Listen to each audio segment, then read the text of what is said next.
일단 시사 자료 잠깐 보시고 오늘 시험 보신 것도 설명드릴게요. 밑줄 친 것만 좀 봐주시면 될 것 같아요. ESG 있죠, ESG. ESG는 알다시피 작년도 코트라 시험 문제 나왔어요. 나왔기 때문에 올해 시험 단독 출제는 안 될 것 같아요.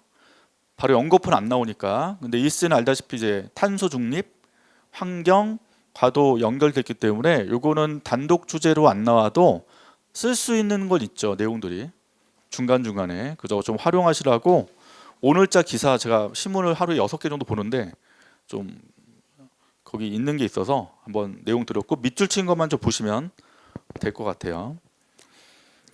일단 첫째 줄 보시면 최근 몇 년 사이 전 세계를 아우르며 가장 급성장한 경영 트렌드가 ESG죠.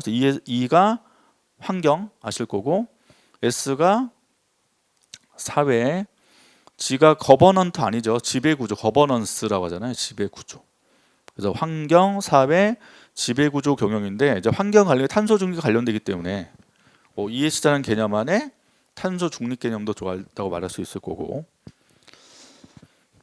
그래서 밑줄 친 거 보시면 2050년 탄소 중립, 2050년까지는 탄소 중립하는 게 각국의 다 목표죠. 그래서 저번에 피포 55 할 때 개념 쓸 때 꼭 외워야 되는 거 뭐였어요? 개념. 55가 뭐였는데 55.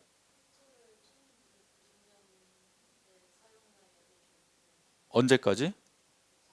그러니까 그게 이제 기본 개념의 개념을 꼭 쓰시고 하시라고 말씀드렸잖아. 그래서 피포 55도 1990년 기준을 삼아서 55%까지 줄이는데 그게 2030년까지고 2050년은 완벽히 탄소 중립을 한다는 게 목표잖아요. 그 개념 써놓고 밑에 핵심 내용 쓰라고 말씀드렸죠. 그래서 이제 거대한 흐름이다라고 강조해놨고, 근데 밑줄 친 거 보시면 이게 여러 가지 지금 내용들이 등장을 해요. 왜냐하면 이게 완벽하게 지금 통일된 게 아니기 때문에 GRI에서 발표한 것도 있고 TCFD도 있고 SASB도 있고 되게 다양하단 말이에요 지금. 그래서 밑줄 친 거 보시면 GRI 스탠더드, TCFD, SASB 스탠더드인가, 스탠다드는 뭐 기준 같은 거잖아요. 자율지침을 각 기구에서 내놓고 있지만 국가 지역별로 ESG 공시 의무화는 임박을 했다. 그래서 EU와 미국이 공시 의무화를 현재 추진하고 있고요. 거의 올해 할 것 같아요. EU와 미국 쪽에서. 그래서 밑에 이제 화살표로 GRI하고 TCFD, SASB는 제가 별도로 내용 넣은 거예요 다시. 원래 신문기사 있는 게 아니라 제가 다시 한번 정리해 넣어놨으니까 한번 읽어보시면 좋을 것 같아요. 다 달라요. 이게 GRI는 유엔의 협력 기관 중에 하나죠.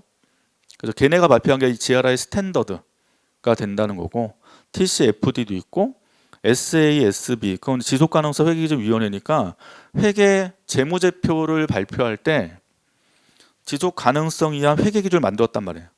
그 안에 이제 환경 관련된 걸 반드시 넣어야 된다고 지금 발표한 거죠. 그래서 그런 이제 기본 개념 좀 외워두시라고 내용 넣어놨고, 3페이지 가보시면 ESG 공시가 제도화되면서 해외 증시에 상장됐거나 현지 법인을 보유한 기업이나 일정 규모 이상 사업하는 국내 기업들도 공시 영향을 이제 받게 될 것으로 예상하고 있고, 우리나라도 금융위원회 쪽에서 2025년도부터는 국내 ESG 공시를 단계적 의무화하겠다는 입장을 밝혀놨고요. 그래서 회계 기준 원도 올 1월 지속가능성 기준위원회를 세우고 국내 적용할 공시 기준을 현재 검토 중이다. 그러니까 아직은 한국은 뭔가 딱 기준을 딱 잡아둔 건 아니에요. 그래서 뭔가 이제 기준 잡고 이제 시작하겠죠.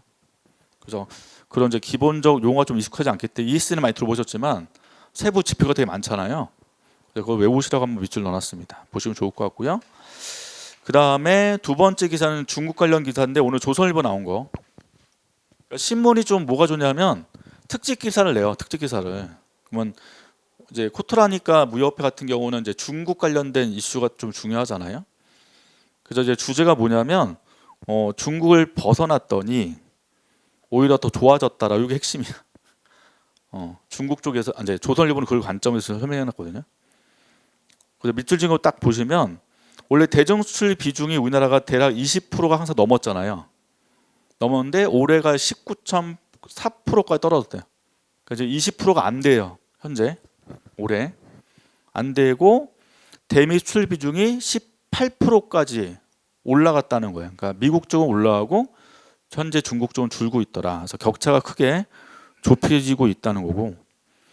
근데 밑층 보시면 최근에 대중 수출 감소는 미중 갈등, 반도체 불황, 중국 경기 부진과 내수화 정책 등 주로 외부적 요인에서 비롯됐다. 그러나 미국의 수출 증가는 우연히 이루어진 게 아니다. 대중 수출이 뒷걸음질하는 동안 오히려 대미 수출이 늘었다는 거고, 중국에서 위기를 맞은 기업들 재빨리 미국 등 다른 시장 쪽에서 기회를 찾은 기업들 결단력과 순발력이 이런 일을 가능하게 만들었다. 알다시피 이제 이게 하나의 위기이지만 기회가 될 수도 있다는 거죠.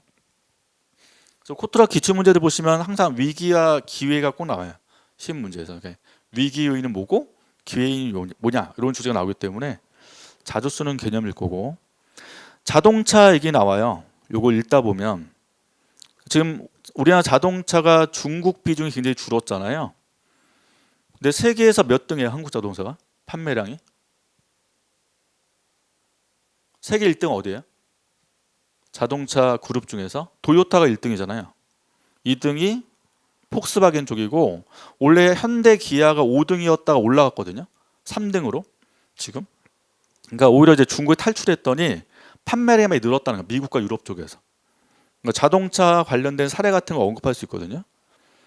근데 중국 시장을 포기할 수 없어요. 1년에 자동차 몇 대 팔릴 것 같아요? 전 세계에서?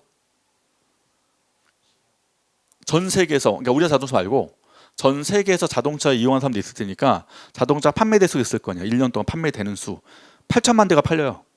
1년 동안에. 잘 모르잖아 우리가 몇 대 팔리는 것까지는. 근데 중국에서 몇 대 팔릴까요? 중국에서만 3천만이 팔리네. 3천. 그러니까 중국 시장을 포기할 수는 없는 거야. 이게 워낙 많이 팔리니까. 근데 한국 자동차가 중국 수출 비중이 많이 줄었잖아.